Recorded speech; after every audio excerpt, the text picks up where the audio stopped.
काशीपुर के जंगल में रहस्यमय घटनाएं हो रही थी। राजा विक्रमसेन ने इस समस्या का समाधान खोजने के लिए अपने सबसे बहादुर शिकारी वीरेंद्र को चुना, लेकिन यह जंगल वीरेंद्र की बहादुरी का अंत बन गया। वीरेंद्र, तुम राज्य के सबसे साहसी शिकार हो। हम तुम्हें एक महत्वपूर्ण काम सौंप रहे हैं। हमारे पश्चिमी जंगल में अजीब अजीब घटनाएं हो रही हैं। वहां से लौटने वाले लोग कहते हैं कि जंगल में कोई चालाक प्राणी है जो इंसानों को गायब कर देता है। महाराज, मैं आपका हुक्म मानने के लिए तैयार हूं, परंतु मेरी आपसे गुजारिश है कि क्या आपके सैनिक कोई सुराग नहीं ला सके? असफल रहे हमारे सैनिक जो लौटे हैं, वह बेचारे डरे हुए हैं। हमें तुम्हारी बहादुरी पर भरोसा है। तुम्हें इस रहस्य का अंत करना होगा। ठीक है महाराज, जैसी आपकी आज्ञा। हम अपने प्राणों की बाजी लगाकर इस कार्य को पूरा करेंगे। जैसा आप चाहते हैं वैसा ही होगा।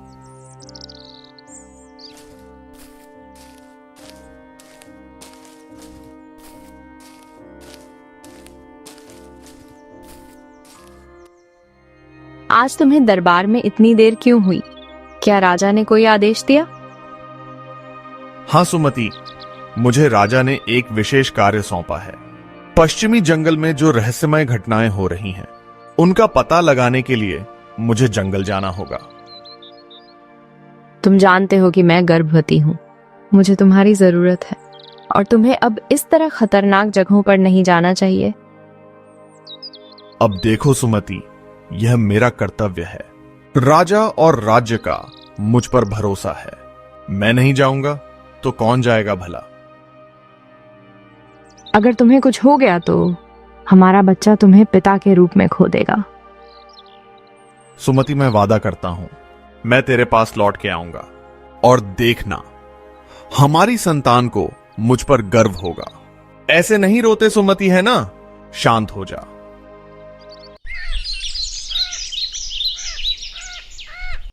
वीरेंद्र अगले दिन जंगल के लिए निकल पड़ा। उसका साहस उसे जंगल के गहरे रहस्य के करीब ले जा रहा था।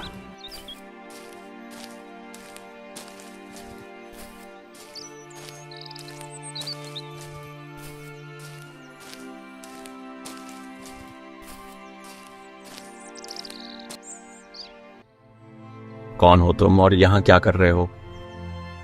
मैं राजा विक्रमसेन का शिकारी हूं और इस जंगल में रहस्य का पता लगाने आया हूं। तुम कौन हो? ये जंगल तुम्हारे लिए नहीं है बेटा। यहां आने वाले वापस नहीं लौटते। सुनो, मैं तुम्हें चेतावनी देता हूं, लेकिन अगर तुम अड्ढे हो तो भैया जाओ। तुम्हारा सामना अदृश्य शक्तियों से होगा, ध्यान रखना। ऐसा है कि मैं किसी से नहीं डरता। मेरा काम है सच्चाई का पता लगाना और वह मैं करके रहूंगा।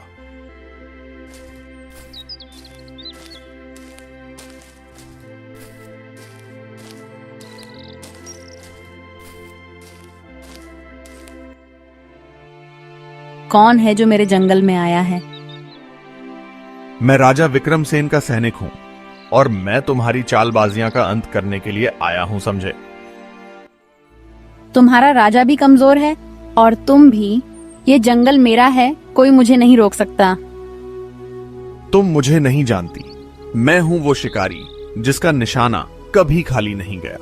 रुक जाओ। इतना बोलकर वीरेंद्र ने अपने धनुष पर तीर चढ़ा दिया, मगर तारा वीरेंद्र से कहीं ज्यादा तेज थी। अगले ही पल तारा की आंखों से रंग बिरंगी रोशनी वीरेंद्र के शरीर पर पड़ने लगी और उसके शरीर में आग लग गई। वीरेंद्र बुरी तरह से दर्द से चीखने लगा।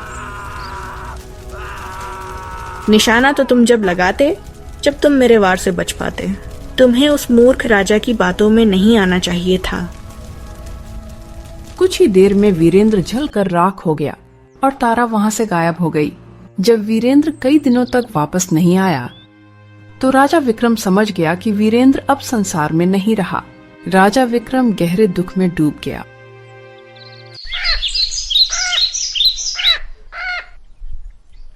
कुछ दिन बाद राजा विक्रम अपने मंत्री जगन्नाथ से बोला, अरे हमारी तो समझ में नहीं आता मंत्री जगन्नाथ की उस जंगल का आखिरकार रहस्य क्या है? उस जंगल की वजह से हमने अपने प्रिय साथी, जो कि एक बेहतरीन शिकारी था, उसे खो दिया है। हाँ महाराज, बात तो आपकी सही है, लेकिन मुझे सबसे ज्यादा बुरा तो वीरेंद्र की गर्भवती पत्नी का लग रहा है। वीरेंद्र का बच्चा अभी अपनी माँ की कोख में है और वह तो बेचारा जानता भी नहीं कि उसका पिता जंगल में किसी अदृश्य शक्ति के हाथों मारा गया। हाँ, और यही बात तो हमें खाई जा रही है और हमें तो ऐसा महसूस होता है कि वीरेंद्र की मौत का जिम्मेदार तो सिर्फ मैं हूं। अरे काश हमने उसे जंगल भेजा ही नहीं होता। शांत हो जाइए महाराज, शांत। अपने ऊपर दोष मत दीजिए महाराज, यह वीरेंद्र की नियति थी। मुझे विश्वास है कि एक दिन जंगल का रहस्य खुलकर सबके सामने आ ही जाएगा। निश्चिंत रहिए महाराज।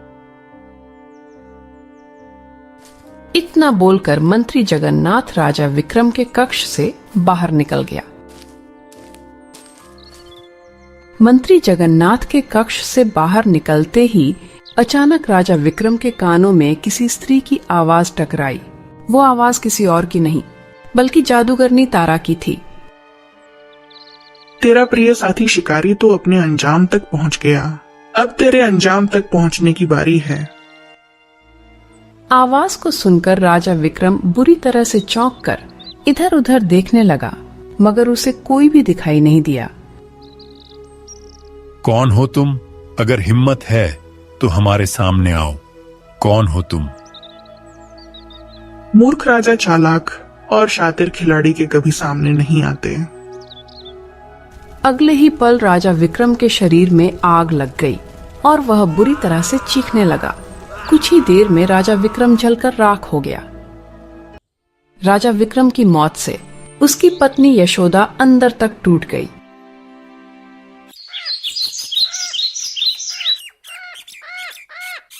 कुछ दिन बाद मंत्री जगन्नाथ रानी यशोदा से बोला, महारानी शांत हो जाइए, शांत हो जाइए। इस दुख की घड़ी में आपको यह भी देखना है कि महाराज ने अपने पीछे एक राज्य को भी छोड़ा है जो अनाथ महसूस कर रहा है। अगर आप इस तरह से टूट जाएंगी तो ये हमारे राज्य के लिए सही नहीं होगा। शांत हो जाइए महारानी, शांत हो जाइए। महाराज के जाने का दुख मुझे भी है, शांत हो जाइए। तो आप क्या चाहते हैं मंत्री जी? मैं क्या करूं? मेरे पति का रहस्यमय परिस्थिति में मर जाना मेरे लिए बहुत दुख की बात है। कभी कभी सोचती हूँ कि मैं अपने इकलौते पुत्र आदित्य को, जो कि अभी केवल 2 वर्ष का है, जब बड़ा हो जाएगा तो उसे क्या जवाब दूंगी। महारानी यशोदा, आपको हिम्मत से काम लेना होगा। मत भूलिए कि महाराज का प्रिय साथी वीरेंद्र शिकारे भी जंगल में रहस्यमय परिस्थिति में मारा गया। उसके पत्नी भी गर्भवती है। उसके बच्चे ने तो अभी इस संसार में जन्म भी नहीं लिया। उसके पत्नी के दिल पर भला क्या बीत रही होगी, यह भी सोचिए। मंत्री जगन्नाथ की बात सुनकर रानी यशोदा मंत्री जगन्नाथ की ओर गौर से देखती हुई बोली, मैं आपकी बात का मतलब नहीं समझ पा रही हूँ। मंत्री जी, आप कहना क्या चाहते हैं? साफ साफ बताइए। महारानी, राजा विक्रम के बाद सिंहासन खाली है और खाली सिंहासन दूसरे राज्यों की नजरों में बहुत जल्दी आ जाता है। आपका पुत्र राजकुमार आदित्य अभी केवल 2 वर्ष का है और राजा विक्रम का कोई भाई भी नहीं है। मैं चाहता हूं कि आप स्वयं सिंहासन के बागडोर संभाल लें महारानी। यह सुनकर रानी यशोदा बुरी तरह से चौंक पड़ी। ये आप क्या कह रहे हैं मंत्री जगन्नाथ? इस तरह से चौंकिए मत महारानी। और महारानी, मैं सही कह रहा हूं, आपको सिंहासन की बागडोर संभाल लेनी चाहिए। मुझे विश्वास है कि आप राज्य को राजा विक्रम की तरह बहुत ही कुशलता पूर्वक चला सकती हैं। इतिहास गवाह रहा है कि जब भी किसी रानी ने सिंहासन संभाला तो उसने इतिहास ही बनाया है। निश्चिंत रहिए महारानी। मंत्री जगन्नाथ की बात सुनकर रानी यशोदा गहरी सोच में डूबती हुई मंत्री जगन्नाथ से बोली, ठीक है मंत्री जी, अगर मेरी नियति में यही लिखा है तो यही सही।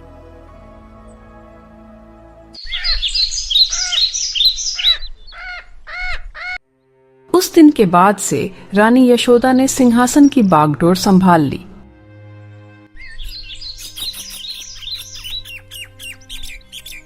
कुछ समय बाद सुमति ने एक पुत्र को जन्म दिया। उसने अपने पुत्र का नाम अर्जुन रखा। समय बीतने लगा। अर्जुन अपने पिता वीरेंद्र की कहानियां सुनकर बड़ा होने लगा।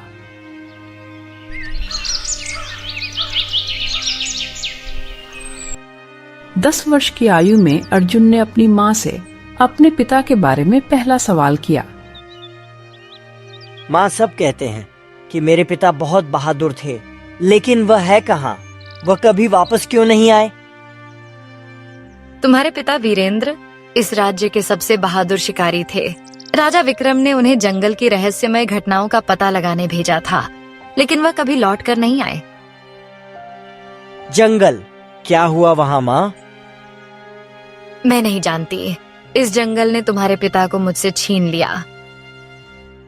माँ, मैं बड़ा होकर जंगल जाऊंगा। मैं पिता की मौत का कारण ढूंढूंगा और उनकी तरह बहादुर बनूंगा, देख लेना।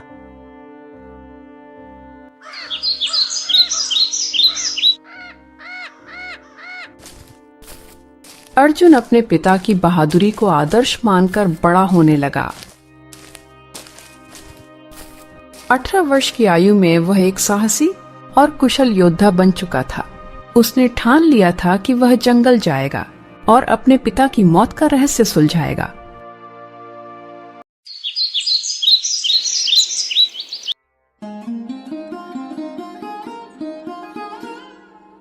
अर्जुन, मुझे तुम्हें खोने का डर है।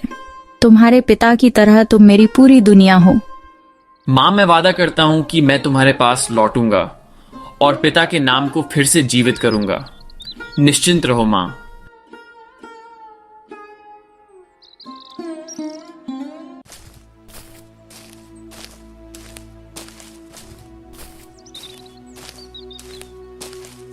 जंगल में प्रवेश करते ही अर्जुन को भयावह माहौल महसूस होने लगा, जिसे उसके पिता ने भी अनुभव किया था।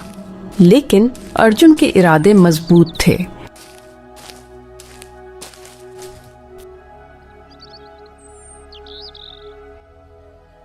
अरे अरे, तुम्हारी चाल ढाल तो उसी शिकारी के जैसी लगती है जो बरसों पहले यहाँ पर आया था। कौन हो तुम? मैं अर्जुन हूँ, उसी शिकारी का पुत्र हूँ। मैं अपने पिता की मौत का रहस्य सुलझाने के लिए आया हूँ। वो तो यह बात है, तुम्हारा पिता बहुत बहादुर था, लेकिन बहुत जल्दबाज था। उसने मेरी चेतावनी नहीं मानी। जंगल में जो कुछ है वह इंसानों से परे है। हाँ, मैं रहस्य को उजागर करके रहूंगा बाबा, आप निश्चिंत रहिए। हाँ तो ठीक है, सुनो, यहाँ से कुछ दूर एक खंडहर है। वहां तुम्हें एक औरत मिलेगी। तुम उसका सामना नहीं कर पाओगे। बरसों पहले मैं तुम्हारे पिता को यही बात तो बताना चाहता था, मगर वह मेरी पूरी बात सुने बगैर मुझे नजरअंदाज करके चला गया था। हाँ। इतना बोलकर बूढ़ा अपना हाथ आड़ी टेढ़ी दिशा में घुमाने लगा। अगले ही पल उसके हाथ में रंग बिरंगी किरणों से चमकता हुआ एक तीर आ गया। यह देखकर अर्जुन बुरी तरह से आश्चर्यचकित होकर बोला, अरे वाह, आप तो कोई जादूगर मालूम होते हैं बाबा। मैं कौन हूं इस बात का तुम्हें बहुत जल्द पता लग जाएगा। फिलहाल यह लो, तुम यह तीर रख लो। तुम्हें खंडहर में तारा नाम की औरत मिलेगी। तारा ने तुम्हारे पिता की हत्या की थी। वह तुम्हारे ऊपर अपने जादू की शक्ति से वार करेगी। तुम्हें इस तीर को अपने धनुष में चढ़ाकर उसके जादुई वार को रोकना होगा। ऐसा करते ही वह डर जाएगी और वहां से गायब हो जाएगी। तुम उस खंडहर की जांच पड़ताल करना। उसके बाद तुम्हें आगे क्या करना है ये मैं बताऊंगा।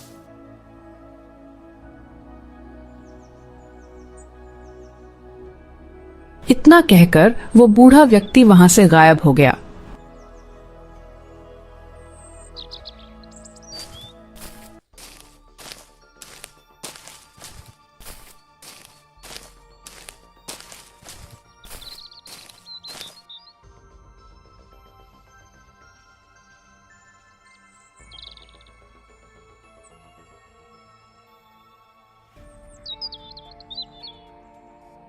तुम्हारे पिता भी यहाँ आए थे और तुम्हारी तरह ही बहादुर होने का दिखावा करते थे, लेकिन अंत में क्या हुआ?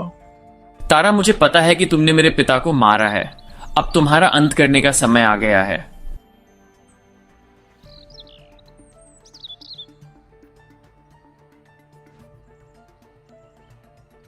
तुम्हें क्या लगता है कि तुम मुझे हरा सकते हो मूर्ख? मैं तो सिर्फ एक मोहरा हूँ, असली खेल किसी और का है। हाँ तो कौन है वो बताओ मुझे, कौन है?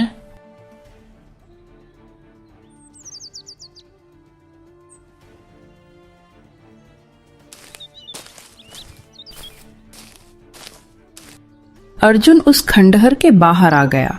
बाहर वही बूढ़ा व्यक्ति खड़ा था। अर्जुन सारी घटना बताते हुए उस बूढ़े व्यक्ति से बोला, बाबा, उस दरवाजे के पीछे क्या है? मुझे बताओ, इसे कैसे खोलूं? आखिर उस गुप्त दरवाजे का क्या रहस्य है बाबा? अर्जुन, वो दरवाजा यशोदा के जादू से बंद है। उसे खोलने का मंत्र केवल यशोदा जानती है। हाँ,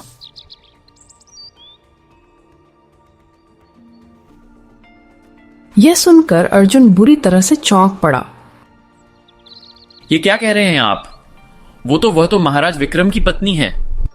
हाँ, उसने अपने पति राजा विक्रम को धोखा दिया और तारा के साथ मिलकर यह साजिश रची है, समझे?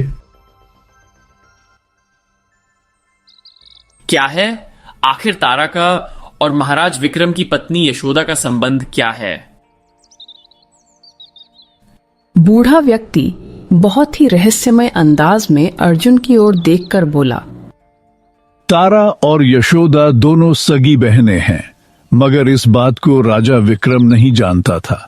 सच तो यह है अर्जुन कि राजा विक्रम ने यशोदा के साथ प्रेम करके विवाह किया था और वर्षों पहले राजा विक्रम इसी जंगल में शिकार करने आया था, जहां उसकी मुलाकात यशोदा नाम की एक सुंदर स्त्री से हुई। राजा विक्रम पहली ही नजर में यशोदा को दिल दे बैठा और उसे पत्नी बनाकर अपने महल ले गया, मगर वह नहीं जानता था कि उसकी पत्नी यशोदा एकत्वाकांक्षी औरत थी जो राजा विक्रम की पत्नी बनकर राज्य की सत्ता संभालने का सपना देखने लगी। वह अपने मन की बात राजा विक्रम से नहीं कह सकती थी। इसी क्या करा कि उसने अपनी बहन तारा का साथ लिया। तारा, जो कि काली जादू की प्रक्रिया में माहिर जादूगरनी थी। सबसे पहले तारा ने अपनी जादू की शक्ति से इस जंगल में और लोगों को अपने काले जादू की शक्ति से मारकर गायब करना प्रारंभ कर दिया। और क्या हुआ इससे कि पूरे राज्य में भय फैल गया कि कोई चालाक प्राणी लोगों को गायब कर रहा है। राजा विक्रम इस साजिश को समझ नहीं पाया। राजा विक्रम की पत्नी यशोदा को लगा था कि राजा विक्रम स्वयं जंगल में पता लगाने के लिए जाएगा, मगर राजा विक्रम ने अपने साथी वीरेंद्र को चुना। तारा ने वीरेंद्र को मार दिया। अब यशोदा समझ गई कि राजा विक्रम एक चालाक व्यक्ति है और फिर उसने महल में ही काला जादू करना प्रारंभ कर दिया और अपने काले जादू की शक्ति से ही राजा विक्रम को महल में ही जलाकर राख कर दिया। अब राजा विक्रम के मरने के बाद मंत्री जगन्नाथ ने रानी यशोदा को सत्ता संभालने के लिए कहा, जो कि यही तो चाहती थी, और हो गया।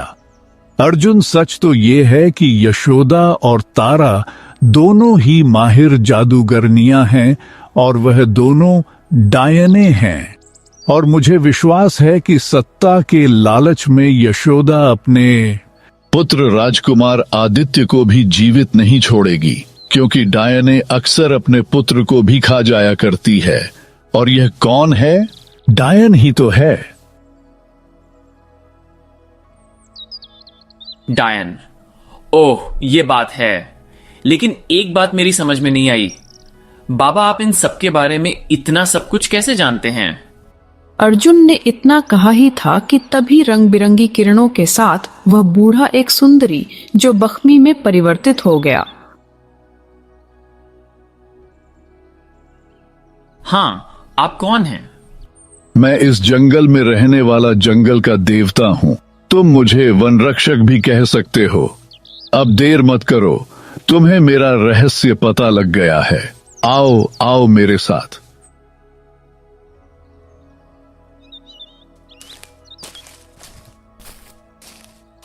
इतना बोलकर वनरक्षक अर्जुन को उसी खंडहर के अंदर लेकर आ गया जहां पर वह गुप्त दरवाजा था।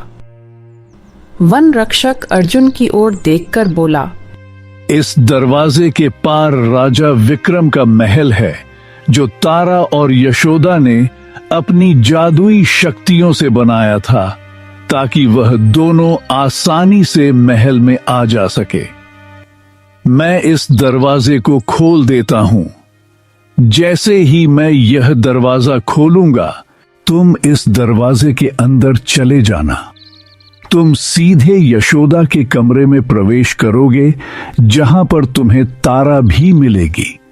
लेकिन याद रखना, जो तीर तुम्हें कुछ देर पहले दिया था, तुम्हें उस तीर से सीधे यशोदा के ऊपर वार करना है। तीर जैसे ही यशोदा के शरीर पर लगेगा, यशोदा के शरीर में आग लग जाएगी, मगर उसके साथ साथ तारा के शरीर में भी आग लग जाएगी और उन दोनों का खेल वहीं समाप्त हो जाएगा। इतना कहकर वनरक्षक ने उस गुप्त दरवाजे पर अपना हाथ रख दिया। उसके हाथ रखते ही दरवाजा खुल गया।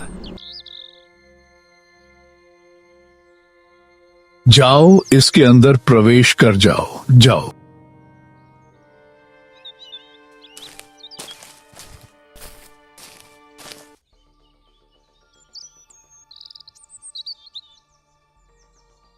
अर्जुन ने जैसे ही उस दरवाजे के अंदर प्रवेश किया, अचानक उसने अपने आप को यशोदा के कक्ष में पाया। अर्जुन ने देखा कि तारा और यशोदा दोनों वहां मौजूद थीं। यशोदा का चेहरा क्रूरता से दमक रहा था। अर्जुन गुस्से से यशोदा से बोला, यशोदा, राजा विक्रम और मेरे पिता को तुमने धोखा दिया। मैं तुम्हारे इस खेल का अंत करूंगा। अर्जुन, तुम्हारे जैसे ना जाने कितने आए और मारे गए। तुम्हें क्या लगता है तुम मुझे हरा पाओगे? यह लड़ाई मेरे पिता के न्याय के लिए है और मैं इसे किसी भी हाल में जीतूंगा। मूर्ख बच्चे, मेरा पति राजा विक्रम अभी तक मेरे खेल को नहीं समझ पाया। चिंता मत कर, चिंता मत कर।